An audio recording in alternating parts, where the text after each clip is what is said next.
ನನ್ನ ಹೆಸರು ಚಂದ್ರಶೇಖರ್ ನಾಗರಾಜು ಅಂತ.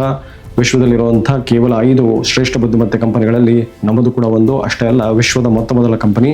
ಇದೇ ಜನವರಿ 29ರಿಂದ 1ನೇ ತಾರೀಕಿನ ತನಕ ಅರಮನೆ ಮೈದಾನದಲ್ಲಿ ನಡೀತಾ ಇರುವಂತಹ ಇಂಟರ್ನ್ಯಾಷನಲ್ ಲಿಂಗಾಯತ್ ಯೂತ್ ಫೌಂಡೇಶನ್ನ ವೀರಶೈವ ಲಿಂಗಾಯತ ಗ್ಲೋಬಲ್ ಬಿಸ್ನೆಸ್ ಕಾನ್ಕ್ಲೇವ್ಗೆ ಭಾಗವಹಿಸಲಿಕ್ಕೆ ನಾನು ಫೆಬ್ರವರಿ 1ನೇ ತಾರೀಕು ಬರ್ತಾ ಇದ್ದೇನೆ.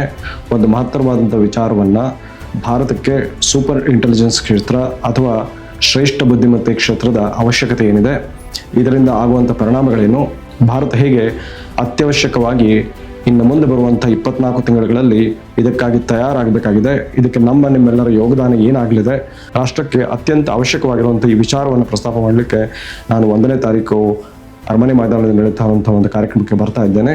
ವಿಶ್ವದಲ್ಲಿ ಕೇವಲ 5 ಕಂಪನಿಗಳು ಸೂಪರ್ ಇಂಟೆಲಿಜೆನ್ಸ್ ಅಥವಾ ಶ್ರೇಷ್ಠ ಬುದ್ಧಿಮತ್ತೆ ಕ್ಷೇತ್ರದಲ್ಲಿ ಕೆಲಸ ಮಾಡ್ತಾ ಇದ್ದಾವೆ. ಅವುಗಳಲ್ಲಿ 4 ಅಮೆರಿಕದಲ್ಲಿದ್ದರೆ, 1 ಹೊರಗಿರುವಂಥದ್ದು. ಹಾಗೆ ವಿಶ್ವದ ಮೊದಲ ಶ್ರೇಷ್ಠ ಬುದ್ಧಿಮತ್ತೆ ಕಂಪನಿಯ ಸ್ಥಾಪಕನಾಗಿ ನಾವು ಶ್ರೇಷ್ಠ ಬುದ್ಧಿಮತ್ತೆಯನ್ನು ಭಾರತಕ್ಕೆ ಅತ್ಯವಶ್ಯಕವಾಗಿ ಪರಿಚಯ ಮಾಡಲಿಕ್ಕೆ ನಾನು ಬರ್ತಾ ಇದ್ದೇನೆ. ತಾವೆಲ್ಲರೂ ಕೂಡ ಭಾಗವಹಿಸಿ. ನಮಸ್ತೆ.